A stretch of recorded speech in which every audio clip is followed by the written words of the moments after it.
আজকে যার কারণে বিশেষত উপস্থিত হয়েছে তিনি আমাদের চুঁচুড়া নটরাজ নৃত্যকলা কেন্দ্রের একান্ত আপন কর্ণধার শ্রীমতী সৌমি মুখার্জি মহাশয়া। তো আজকে তো একটা বিশেষ দিন, 5ই সেপ্টেম্বর, যার জন্য আমরা পালন করি সেই বিখ্যাত ডক্টর 62 সালের পর যখন তার ছাত্ররা বলেছিল তার জন্মদিন পালন করবে, তো তিনি সেটাতে রাজি হননি। তিনি বলেছিলেন, না, আজকের দিনটা সমস্ত শিক্ষকদের জন্য জন্মদিন হিসেবে পালিত হোক।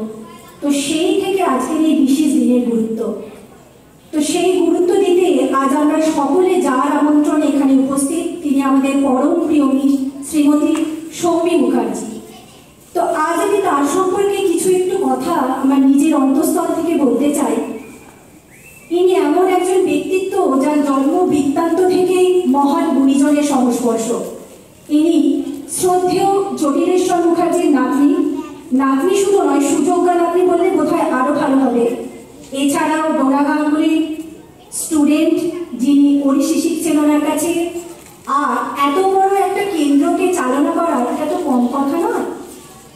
তার কর্মযোগ্য এতটাই বিশাল, তিনি নিজের নেশাকে পেশায় পরিণত করেছেন। তিনি ছোট ছোট কুড়িগুলোকে মহারোগে পরিণত করার জন্য আপ্রাণ চেষ্টা করে যাচ্ছেন।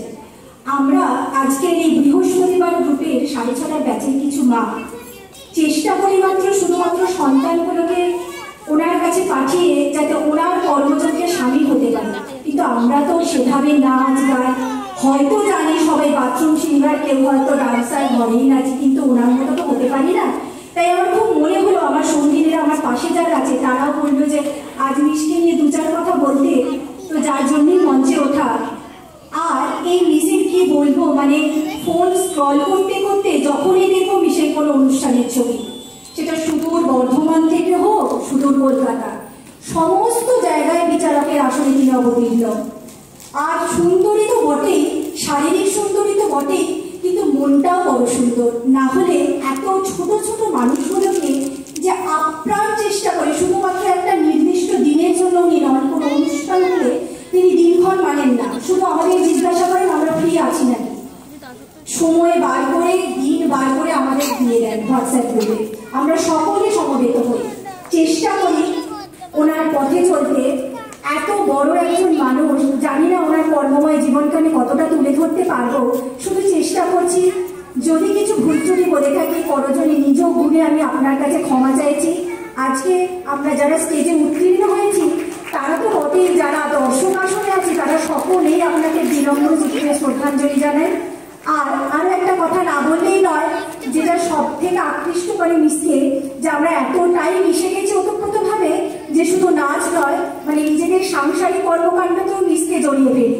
কেউ কোনো কথা বললে, নিজেদের কিছু সমস্যা হলে ঘন্টার পর ঘন্টা মিসের সাথে বার্তালাপ করছি। তো এই একজন এমন মানুষকে আমরা কাছ থেকে পাবো, গুণী মানুষ, যিনি আমাদের চুঁচুড়ার মেয়ে, চুঁচুড়ায় কর্মরতা। সত্যি ভাবতেও অবাক লাগে যে এনার সান্নিধ্যে আমরা আমাদের ছোট ছোট ফুলগুলোকে তুলে দিয়েছি।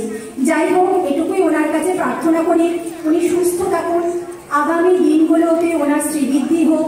ওনার তো চুঁচুড়া নয়, তারকেশ্বর বলুন, সমস্ত জায়গায় ওনার কেন্দ্র বিদ্যমান। তো চাই সুস্থ থাকুন, অবশ্যই শ্রীবৃদ্ধি হোক। আর বাচ্চাগুলোর চলার পথে ওনার আশীর্বাদ যেন পাথেও হয়, কি আর বলি, এটুকুই বলার।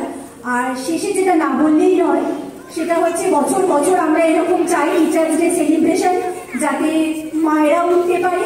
আর শেষে ছোট্ট একটা কথা বলছি, শুধুমাত্র যে স্টুডেন্টদেরকে তিনি মঞ্চে অবতরণ করাবেন সেটা নয়, অকুণ্ঠ চিনতে, মানে কোনো কিছু ভাবনা চিন্তা না করে সমস্ত মাকে উৎসাহ দেন, আপনারা করুন, আপনারা পারবেন।